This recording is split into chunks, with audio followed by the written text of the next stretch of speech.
Ladies and gentlemen, let's get ready to mumble!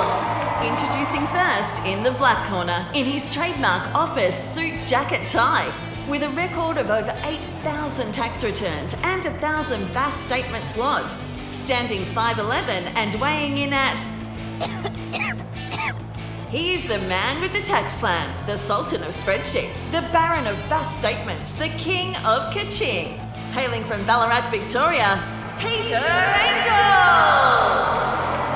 And in the white corner, sporting his struggling artist casuals, with a record of 1.5 feature-length films, 1 web series and numerous award-winning shorts, standing 5'10" and weighing in at... The Kubrick of Claptrap, the Mac Daddy of the MacGuffin, the Caesar of subtext, the champion of all things indie, the arrogant know-it-all Israeli bastard, now hailing from Melbourne, Victoria, the unpronounceable... How do you say this? Itai Guberman! Sit back and enjoy as they trade opinion jabs, fighting for their favourites and battling politely through the best and worst of... well, anything they see fit, really. The accountant versus the filmmaker. The financial consultant versus the artist. What can possibly go wrong? Tune in and find out on the Best and Worst podcast, where it ain't all black and white.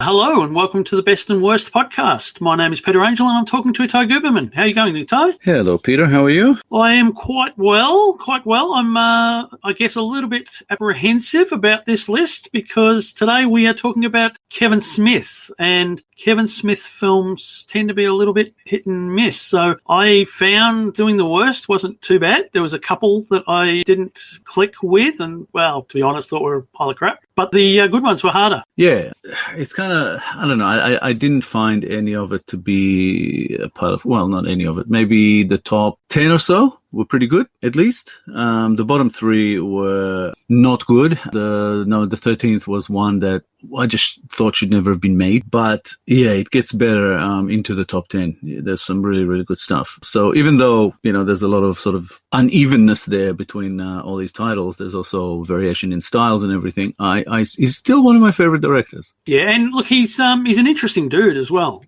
Started off with his first film, it was Clerks, and I think it was $27,500 that it cost him, and he had to max out all the credit cards and get his boss at the convenience store to let him film at nights for free, and somehow got this film going and off the ground. And yeah, since then he just seems to somehow find the money for a film every few years and does what he wants to do. Well, the funny thing about Clerks is that if he made it today, he could have made it for $5,000. So, it's a 27.5 is actually not a bad budget for that kind of film. Still a very, very good film, but one that does not really require a huge budget. Yeah, that's true. It is. He had to do it in film, black and white, obviously, but today you could do it with your iPhone and quality probably would have been better. Yeah. Script, no, but performances, who knows? But to be able to do it for that sort of money back then, it was, the dream of most independent filmmakers. And he did take a massive risk on his dream. So, yeah, well done to him. It was a very, very exciting film, I think, for both for filmmakers and for people who just like movies, because it was made for what was considered next to nothing. And it was such a massive success. And it pretty much paved, the way for the rest of his career. So well done. Well, that's right. And I guess we'll go to the numbers. Being the numbers guy, I love my numbers and my spreadsheets and all that sort of stuff. Well, I usually go from bottom to top, but I think I might go top to bottom. Clerks, his number 1 film on IMDb, 7.7. That is his highest rating film still, and this film was made in 1994 in black and white. What about the budget and return on this one? Yeah, so the budget about $27,500, and at the box office $3.9 million. So that's a return on investment of $14,122. It's just ridiculous. Yeah, and that's not counting, VHS and later DVD, and probably got a Blu-ray release more recently, I guess, and merchandise. It must have done very, very well for him, and for producers, and yeah, and deservedly so. Well, exactly, and yeah, I didn't see it at the box office. I saw it on this crap crappy VHS copy, and I didn't know what I was watching, but it was very good. Yeah. It was one of those films that there was nothing, exactly like it at the time. I mean, it was sort of along the lines of mumblecore films that, are basically mostly about dialogue. But this one had probably more laughs than other mumblecore films. And yeah, it's one of those buddy films that, a few friends get together to make a film. And it showed. And it does have that sort of, heart going for it. I think it's great, that this is the film that made, his career happen.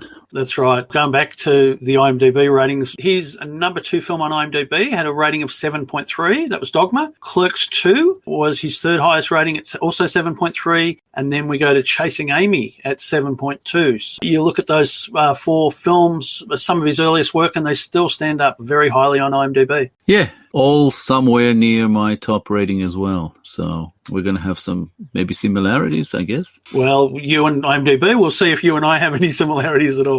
I'm sure we'll have some, maybe not many, but some. True. So after those 4, number 5 is Mallrats with 7.1 on IMDb. With Mallrats, as I recall, it was a bit of a flop, the cinema. So I was just wondering about the return on investment on that one, and also of the other 3 in the top 5. Yeah, Dogma had a budget of 10 million and brought in just under 44 million at the box office. Nice. And then you've got Clerks 2. The budget was 5 million and its box office was over 27 million. So both of those have a return on investment of about 500%. And then Chasing Amy, its budget was only 250,000. It brought in over 15 million at the box office. So return on investment of over 6,000%, which is unbelievable. And Mallrats, the one you're asking about, budget of $6 million, only brought in 2.1 million at the box office. So yeah, quite a flop. Which was kind of curious, I guess, because before people have seen it, I'm not sure why they didn't go to see it. I could understand the kind of critical maybe backlash, but not so much why people didn't go to see it, because it was his second film. Yes, and he had quite a few people in it. He had Shannon Doherty, who at the time was quite big. Michael Rooker. It had Ben Affleck. Yep, Ben Affleck. Yeah, so it actually, it had some fairly big names. What's his name? Is it Jason London or Jeremy London? I can never remember those brothers. I think Jeremy. Yeah. Who was a decent star at the time, and Jason Lee.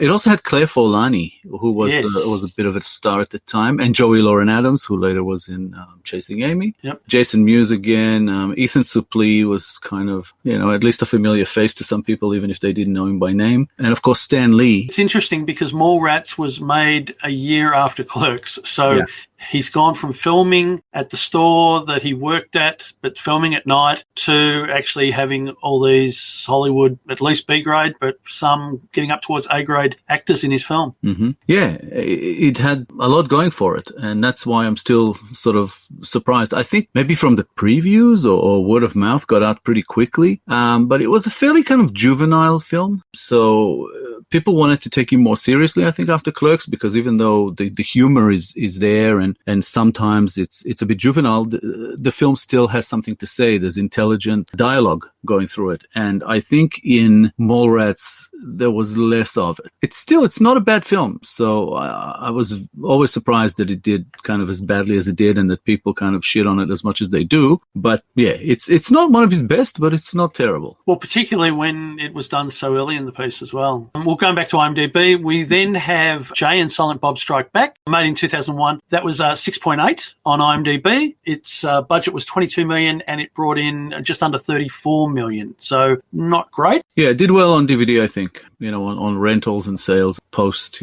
cinema release. Not bad. Yep, and then we've got Zach and Miri Make a Porno. That was done in 2008. Its IMDb rating is 6.5.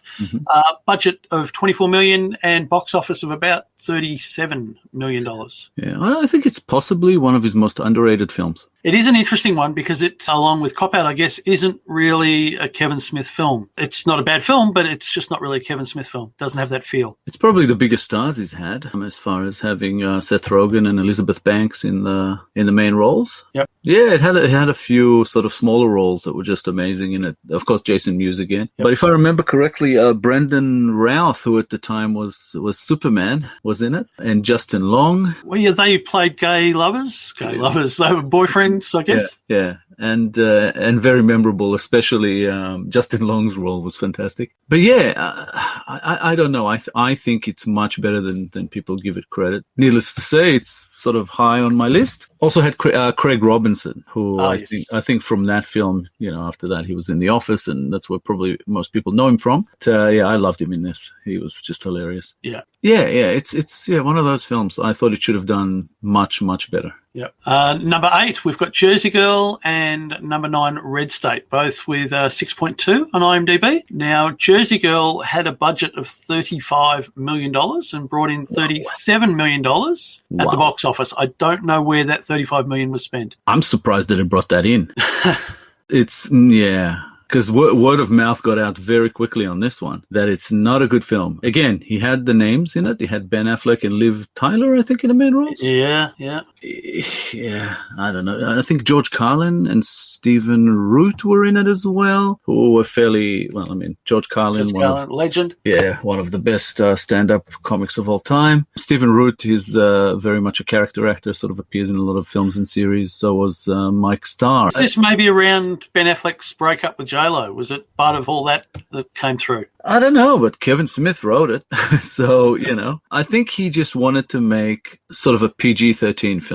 I think in one of his films, he mentions that like either in the commentary or somewhere in the credits where it's written down for his parent, that he says something like, I have a PG-13 film in me somewhere. So I've experienced something similar with my family, especially with my nephew and nieces who always ask when they can watch my films. And I say pretty much never, because, at least not until they hit a certain age. They're for adults only. Not because it's like porn or anything, but it's just heavy, dark stuff. With him, it was more about language and nudity and stuff like that. But yeah, even if you want to make one that's PG-13, make a good one. And I don't know if this one was as bad as I remember it to be, but I just thought it should have never been made. It just was forced. It wasn't good. And then Red State, I'm a bit surprised with that, because fair enough with the rating, it's not for everybody, but a budget of $4 million, considering who was in it, that's probably money very, very well spent, but brought in less than $2 million at the box office. It had a very limited release. This film came out when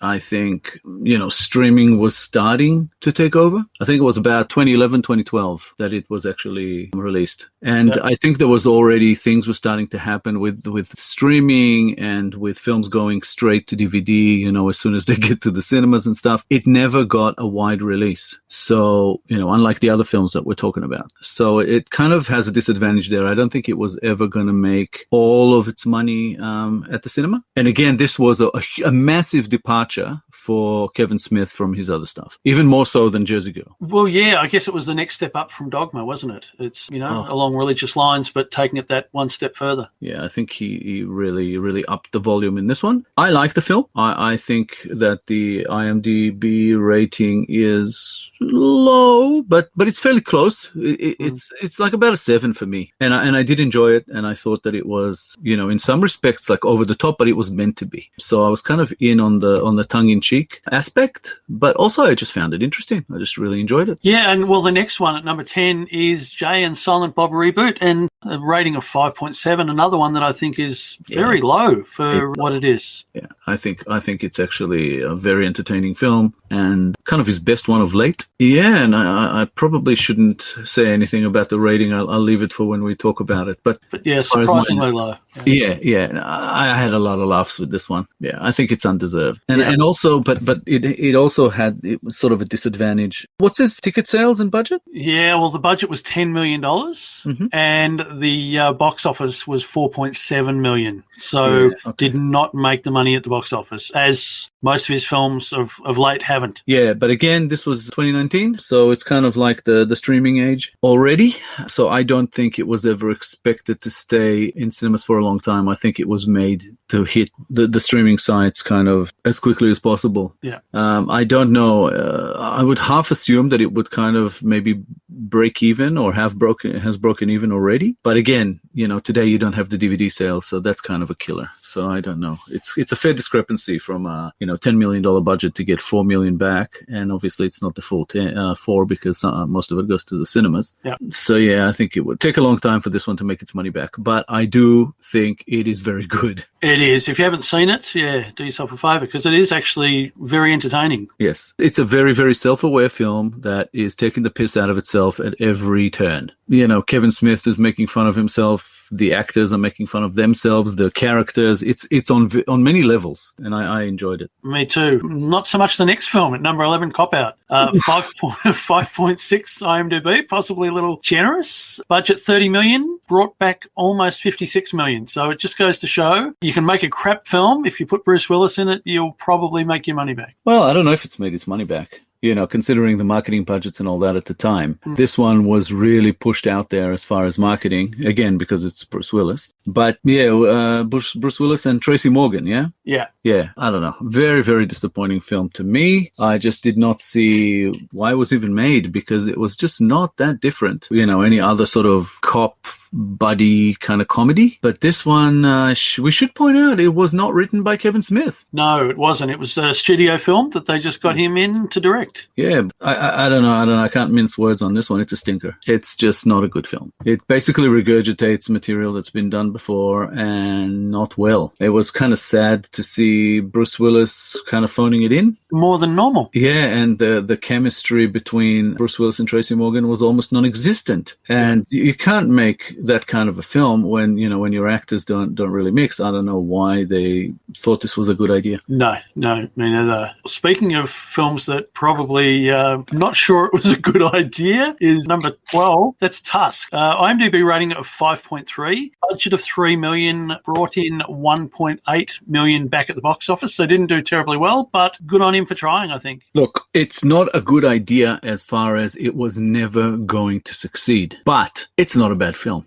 It's kind of crazy. It's kind of out there and out of nowhere. It's a story that is just, I'm not sure how he came up with it. Or Craigslist, straight from Craigslist. Somebody, that's right. Yeah, they advertised at free rent for somebody that was willing to dress up as a walrus. Yeah, and they talked about it on Kevin Smith's podcast, and I think that sort of kept rolling and eventually made it into a film. It's a bit of an experiment. It's kind of a horror comedy, I guess, or a comedy horror, or whichever way you want to play with that.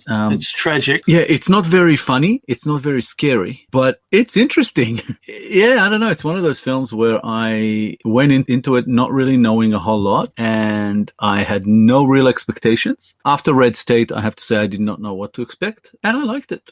Also, he got a few interesting names in it, like Michael Parks, Justin Long, Genesis Rodriguez, Haley Joel Osment, Jennifer Schwalbach-Smith, his wife, who's in a lot of stuff, Harley Quinn Smith, his daughter. Johnny Depp. Well, Johnny Depp in a role where he's not even, recognizable to some. Lily Rose Depp, Johnny Depp's daughter. Ashley Greene is in this. It's got a bit of a, good cast where I would have thought it should have maybe cost more, but I guess people were sort of in on it.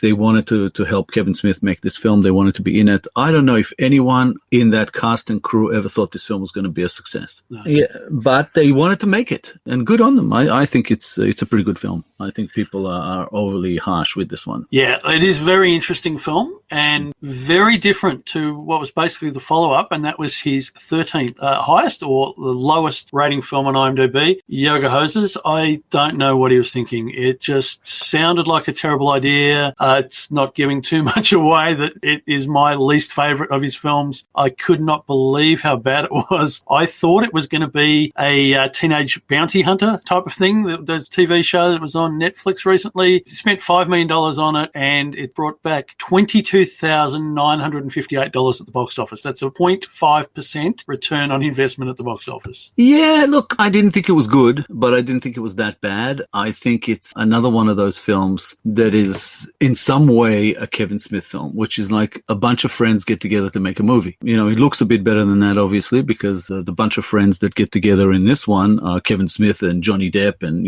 and company. So it looks pretty good as far as production value, but the source material is a bit meh, you know. It's a comedy that isn't very funny. It's a bit quirky, a bit crazy. It's got, again, some people coming back to this one, like Genesis Rodriguez and Justin Long and Jennifer Schwartzbach-Smith and Johnny Depp and Ashley Greene, but it also has Adam Brody in a fairly kind of funny role. And yeah, it's got the daughters, you know, Harley Quinn Smith and Lily Rose Depp, and I think the film was really made for them. Yeah, I think so too. It was almost a bring your daughter to work sort of a job. Yeah, I think it was the girls' film more than the parents, but whatever. And in this one, it also has Johnny Depp's. I'm not sure if they're still married, but she's the mother of the girl, Vanessa Paradis. Yeah. Yeah, Haley Joel Osment was back in this one, and it was kind of good to see Tony Hale and Natasha Lyonne in this one. I have to say, I got a few laughs somewhere along the way, but still, yeah, I didn't think it was good. It's at best, you know, a 5 out of 10. It had some kind of spirit going for it, and you kind of want to say, well done for trying, but you didn't get there. Yeah. I think that they're talking about something that is in some ways a sequel to it, and I hope they don't do it. I hope not as well. The story going around is that between Yoga Hosers and Jay and Silent Bob's reboot, Kevin Smith had a heart attack and he recovered relatively quickly, but as he was having the heart attack, he thought, oh, please God, don't let Yoga Hosers be my last film. I've got to survive to make something better. So even he realizes it wasn't good. Well, he did look great in Reboot. Yes. Much better than when he was dressed up as those tiny little Hitlers in Yoga Hosers. That wasn't him. Yes, it was. Was it? Yeah, it was him. And they were uncooked because they were supposed to have another 30 years before the machine was unplugged. So, yeah. Right. Okay. If that was him, I'm going to drop my Scott now. It's, yeah, okay. He never credits himself in his films, which is interesting. Yeah. For acting, I mean. Yeah, and they did fine. I think this was one of Stan Lee's last few films. Again, in a small role. Yeah, I don't know. I didn't think it was good. but I'm not going to harsh on it too much. No, look, I didn't either. So I guess that's a good segue to move away from what the numbers say and go to what we think. So my 13th favourite or my least favourite Kevin Smith film was Yoga Hosers. I thought it was a waste of time. It just wasn't for me at all. I'm surprised. I thought it would be much higher on your list. For me, again, like I said, I thought it was bad, but not completely awful. And I actually have it at 12 on mine. My 13 is Jersey Girl. Again, not necessarily because it's such an awful film. It was one that I thought should have never been made. It was just so unnecessary. I didn't see a reason for it to exist. I don't know. It just felt like a waste of my time. I remember watching it thinking, can I have this time back, please? So yeah, it will always be, I think, at the bottom of Kevin Smith's list for me. And it's one I'm unlikely to revisit at some stage, whereas the rest of them, I might. Yeah, look, I don't totally agree with you. Jersey Girl, not my least favourite, but it did come in at number 11. Yeah, like you, look, I doubt that I will ever watch it again. It's one of those Ben Affleck films. He's either hit or miss, and this was miss. So hang on. Your 13 is Yoga Hosers. Yep. And your 11 is Jersey Girl. That's it. What's your 12? Cop Out. Just 11. A waste of time.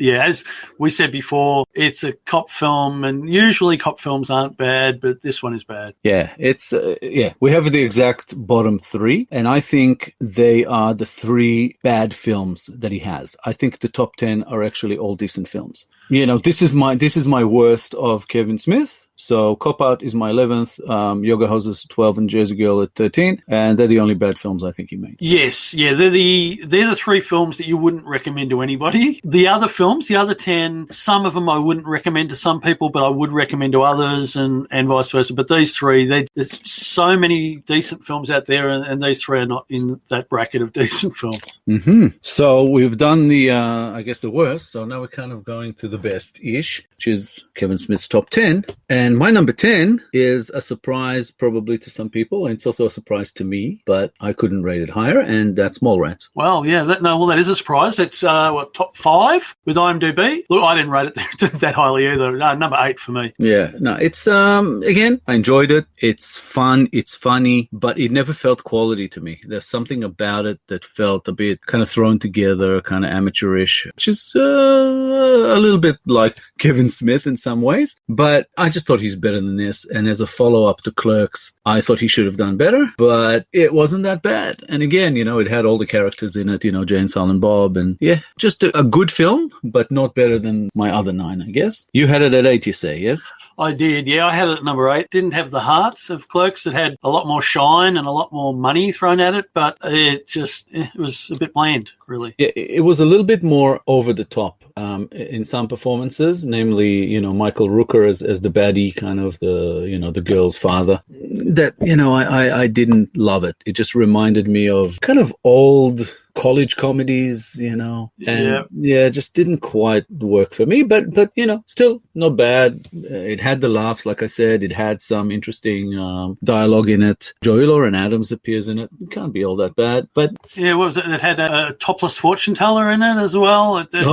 Bizarre. And the topless fortune teller was Priscilla Barnes. That's right. So she was kind of like, a little bit more than a cameo, I would say, but yeah. Again, like I said, no bad films from here on out. So it's a good film, but it's my number 10. What was your number 10?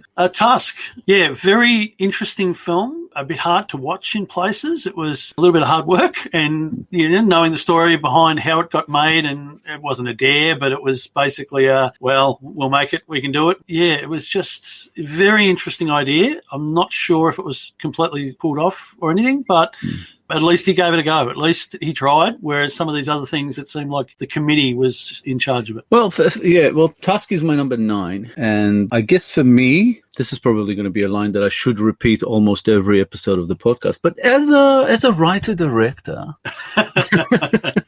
I could appreciate what he was trying to do. I like the fact that it was kind of like a story. I may have heard something similar before, but the changes that were made to it were interesting and made it like really left off center, really quirky. And like I said before, it's kind of like a horror comedy, and it's neither very funny or very scary. It's just, it sits there like in the middle of both genres kind of thing. It's an almost failed experiment, but it has something going for it. So it had some endearing qualities. I think I should revisit it at some stage in the future, because I did like it. And look, you've got to give it to Justin Long for pretending to be a walrus and, Well, kind of turning into one.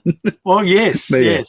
And again, he's been in a lot of Kevin Smith films, and he always has these sort of small roles, but memorable lines. Yeah, and in this one, he had a bigger role. Yeah, bigger role, but no shame. Yeah, look, I know that a lot of people really hate on this film. People say that it was just way too weird and they just don't get it and whatever, which is valid. But I kind of got it, and I didn't think it was all that weird. I've seen much weirder than that, so I didn't find that offensive. I think it's a pretty good film. No, and again, it's a film I would recommend to some people, but probably not to most. To try to put it in perspective, kind of, it's like a solid 6.5 for me, which is pretty good. That's right. Well, yeah, my number 9 was Jay and Silent Bob Strikes Back. Wow. Lower than I thought, but it's not terribly high on mine either. It's my number 7. Yeah, and I think I put it that low because I recently watched Jay and Silent Bob reboot, and it was a much better film in my opinion. They for a sequel-ish type of thing, the second one was much better. So that, I guess, pushed Jay and Silent Bob Strikes Back down a little. I agree that it's better, but it's in the title, I guess. It is a reboot, and it is almost the same film, but they made enough changes to make it a little bit different and a little bit funnier, I think. And yeah, I don't think it takes anything away from Jay and Bob Strike Back. I think it's still a very good film. It's in my collection. I own it, so I think fairly highly of it. Jay and Silent Bob Strike Back is my number 7, but probably a good 7.5 out of 10 for me. I like that film. That was you said your number 9, yeah? Yes. So my number 8 was Mallrats, which we've already spoken about. Yes. And then, for you, what was your number 8? My number 8 was Red State. Oh, big difference. Big difference. That was my number 4. I rated that much higher. Wow.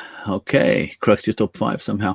Again, I really, really liked it. I think it's close to about a 7.5 out of 10 as well. I rated Jay and Silent Bob Strike Back just above it, but they were fairly even for me. It's just that Jay and Silent Bob is more the style that I like Kevin Smith in, whereas Red State, it's kind of still a bit new to me, but I thought he really did well with this departure, more so than he did with Tusk. I thought this was not a failed experiment, but actually a successful one. And I'm very, very interested to see if he's going to make more films in that vein, but he hasn't yet. No, he hasn't. And it is, I guess it's sort of interesting that I really disliked Cop Out because it wasn't a Kevin Smith film, whereas I really like Red State and it isn't a Kevin Smith film. But I really appreciate that he was doing something differently and he did it very well. Oh, extremely well. And again, it was the follow-up to Cop Out just a year later. Yeah. And it's a very, very different film. This one is a lot more sort of gritty, not at all a Hollywood film. Michael Parks in the lead role. I think it also had John Goodman in it, which was, which is always a plus to me. Yeah, he was really good as an agent. Yeah. No, he was very, very good. Michael Parks, he's always very good. Melissa Leo, I think, and Michael Angarano. It's just sort of quality-ish actors, ones that generally do well with their characters. Even Stephen Root was in this one as a sheriff. It's just, there's something about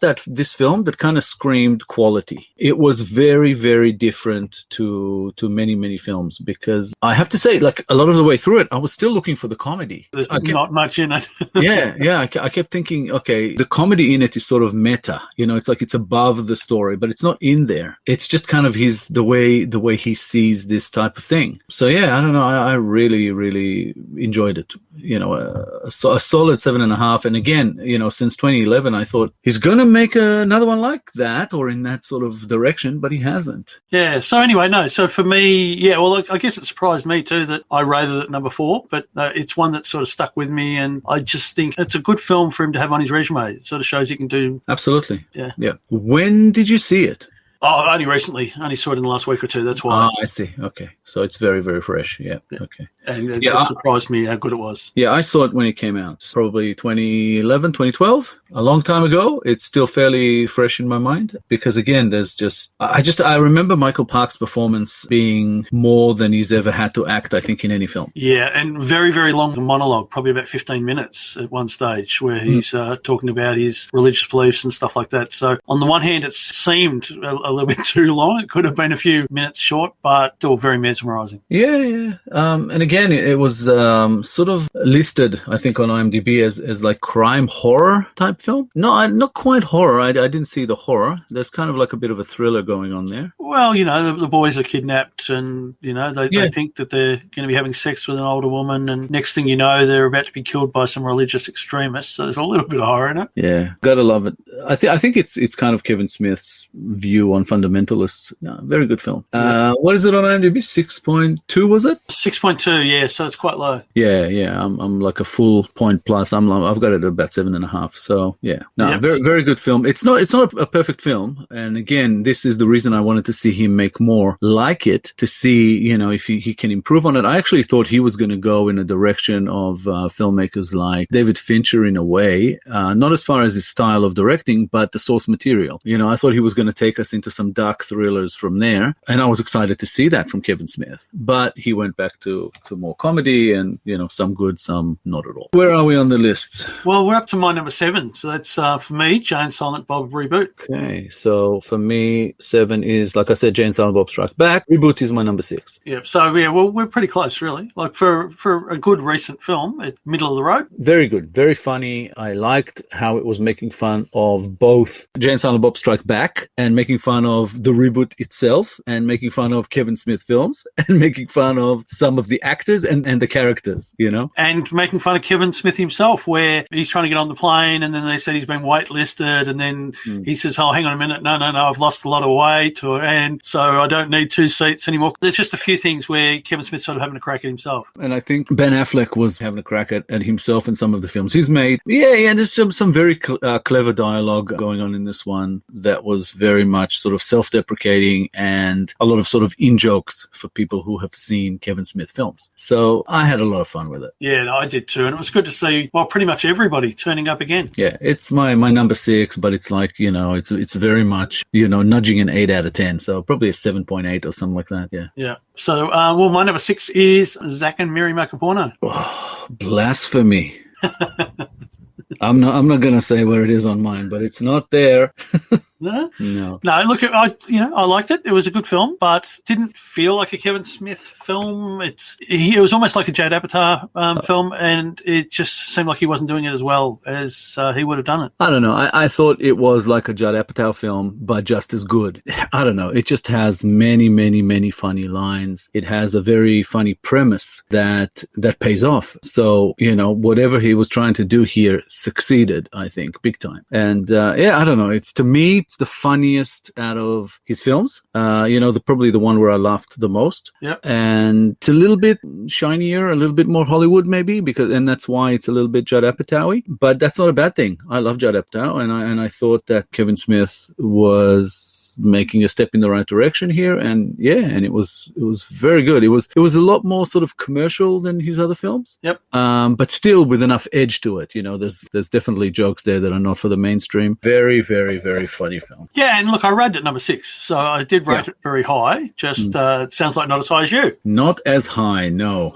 No, we'll leave that then. My number 5 was Clerks 2. Clerks 2 is my number 5. Hey, we agree with one. That's the first one we've agreed with. Okay, so it's been fun tonight, and we'll see you next time.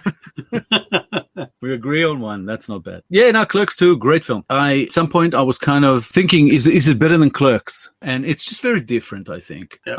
But it's a very, very good kind of, direct sequel to Clerks. And it does have heart going for it. And it does have Rosario Dawson. So, that's a big plus for me. I Always love a her. good thing. Yep. Yeah. And she's very funny in it. There's a scene of, sex with a donkey in it. So how bad can it be?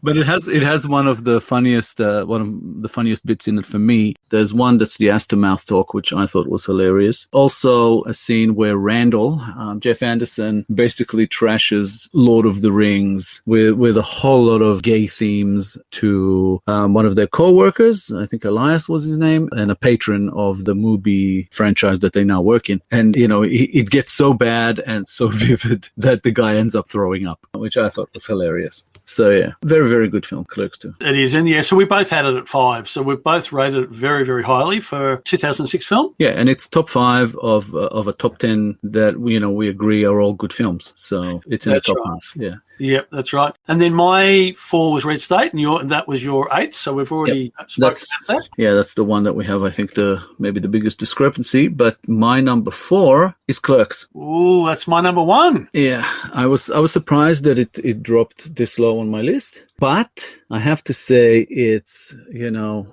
probably somewhere between like an 8.3 and an 8.5 for me, which means that all his best 4 films, as far as I'm concerned, are in that range, 8.5 and above, and that's huge. So he's really, really made some good films. I love Clerks. Yeah, it really stands up over time. There's some things that have maybe slightly kind of aged for me watching it, and it might be the dialogue, but again, it's because we've heard it again and again in his films, because that's kind of his voice. So I don't mind that so much. But yeah, look, it's a film that he made for nearly no money. It's a kind of the lowest budget he's ever had to deal with. It was a massive success. But at the same time, if I rate it highly, I felt like I'm almost saying Kevin Smith has not progressed at all since Clerks.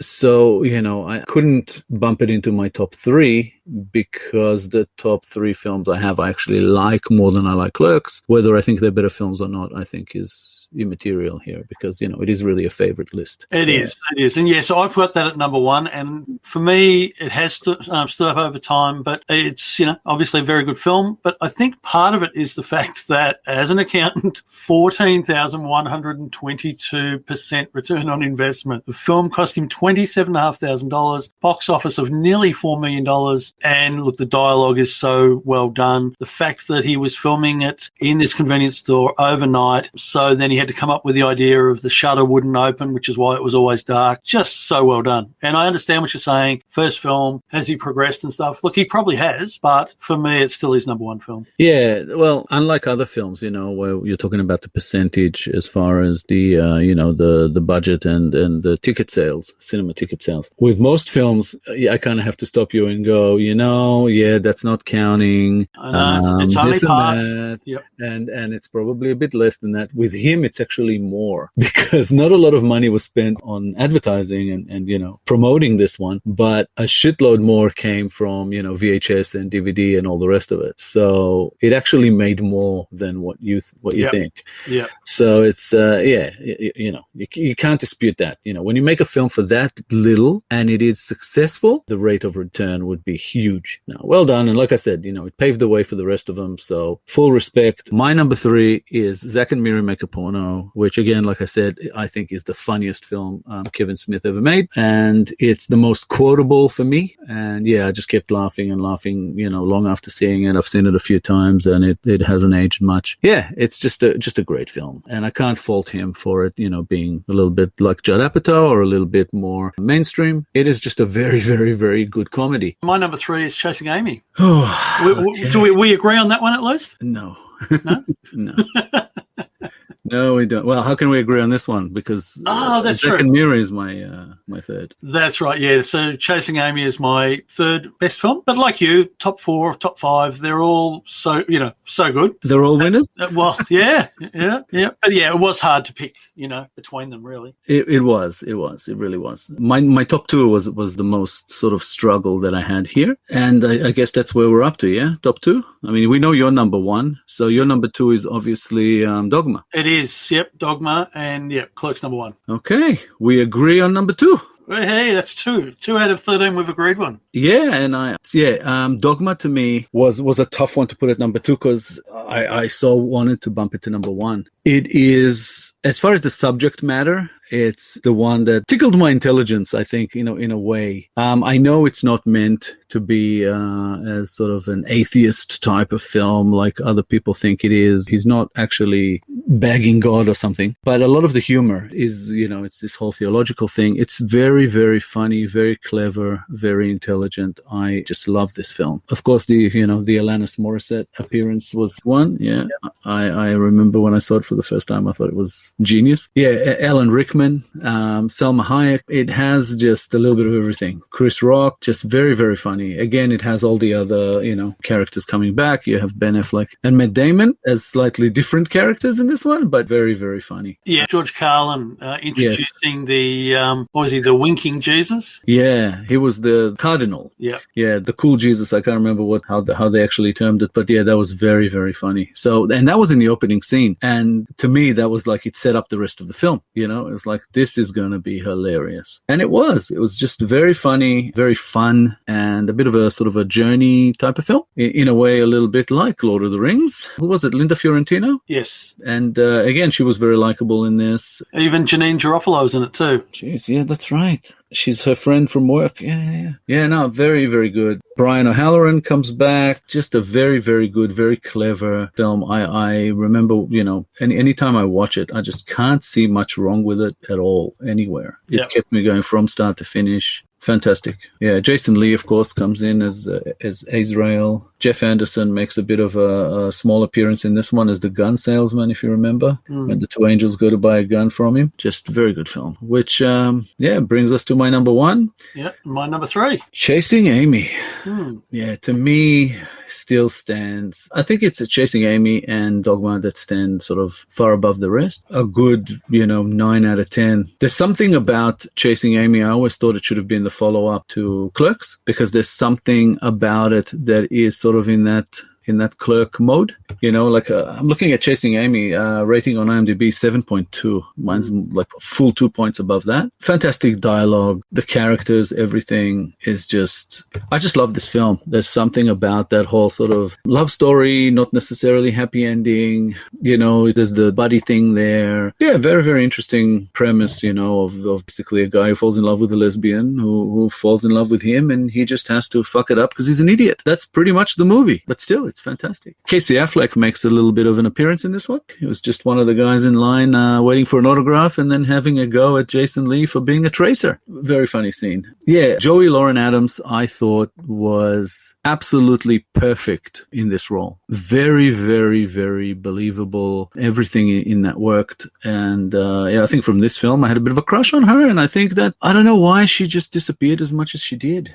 I know she has a small role in Reboot as well. Comes back at sort of towards the end. But yeah, no, just very, very good film. Matt Damon has a small appearance along with Brian O'Halloran as the TV execs. Yep. Yeah, it's funny, it's drama, it's cool. It's just got everything going for it. And yeah, it's my number one. But again, Dogma, a very, very close second. Yeah. So that brings us, I guess, to the end. I might run through, the films again. So my number 1 was Clerk. Number 2, Dogma. Number 3, Chasing Amy. Number 4, Red State. Number 5, Clerks 2. Number 6, Zack and Miri Make a Porno. Number 7, Jay and Silent Bob Reboot. Number 8, Mallrats. Number 9, Jay and Silent Bob Strike Back. Number 10, Tusk. Number 11, Jersey Girl. Number 12, Cop Out. And number 13 was Yoga Hosers. Wow, we had 2 exactly the same.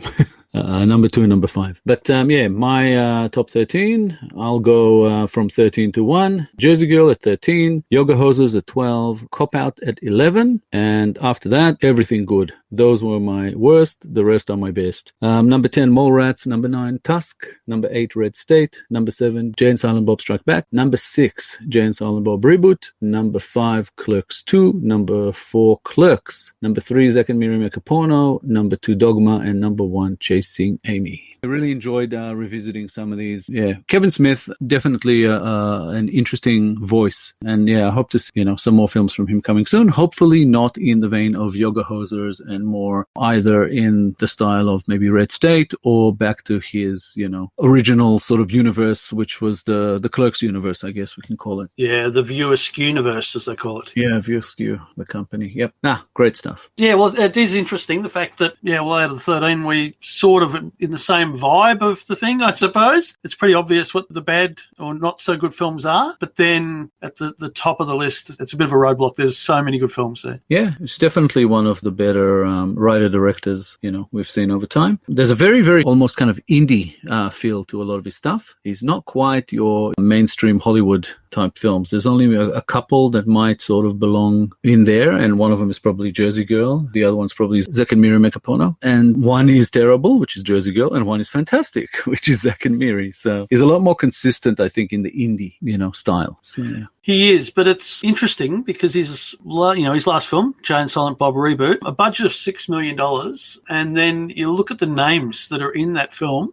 Obviously, nobody's getting paid a lot for turning up, are they? I think he actually says that on I think it was Clerks 2, where he thanks everybody and he says that nobody got paid, but they still did great work. So I don't know if they do it for free, but I think they do it for scale. Yeah.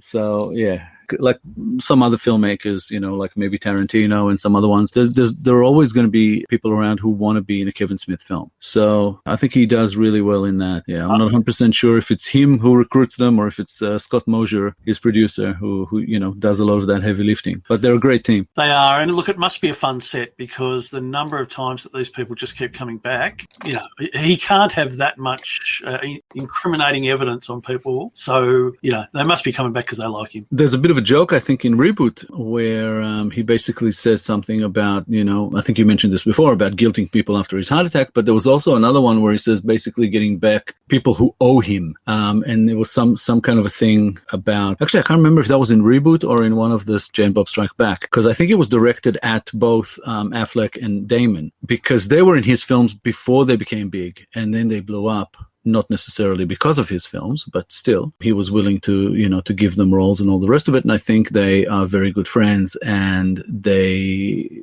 either want to pay back or they just want to have a bit of fun, with their friend. So they are almost in every one of his films. And that's just amazing, having such massive stars in your films. And again, in Reboot, Affleck kind of takes the piss out of Batman, himself being Batman and the Batman versus Superman or whatever. And in Jay and Silent Bob Strike Back, they're shooting a sequel to Good Will Hunting Season, I think it's called. But yeah, so, they do love to poke a bit of fun at their careers. They don't take it as seriously as people would think. So it kind of deflects all the criticism that people might have, which is a fantastic attitude to have. So, whatever his next film might be, I think we're going to see quite a few big names in it. It's just always going to be the case, I think, with him. True. That is true. Well, look, we've got to wrap it up here. Thanks very much for talking to me again, Itai. And I'll talk to you next time. Thanks for listening to the Best and Worst podcast. We'd like to thank everyone who joined and listened to the show. We appreciate you all and hope you'll keep coming back for following episodes. A big thank you goes out to Tam Heinjus for helping us out tremendously and voicing our intro, and Scott Martin for working his magic on the intro sound edit. Also, a big thank you goes out to Asaf Angel for all the help with the logo design. Great work, everyone. Thank you very much. We really appreciate you. If you like the show, then please recommend the podcast to your family and friends, and subscribe, share, follow, leave a comment. You know the drill. For more information, please check out the show notes. Thanks for listening. We'll be back again next week.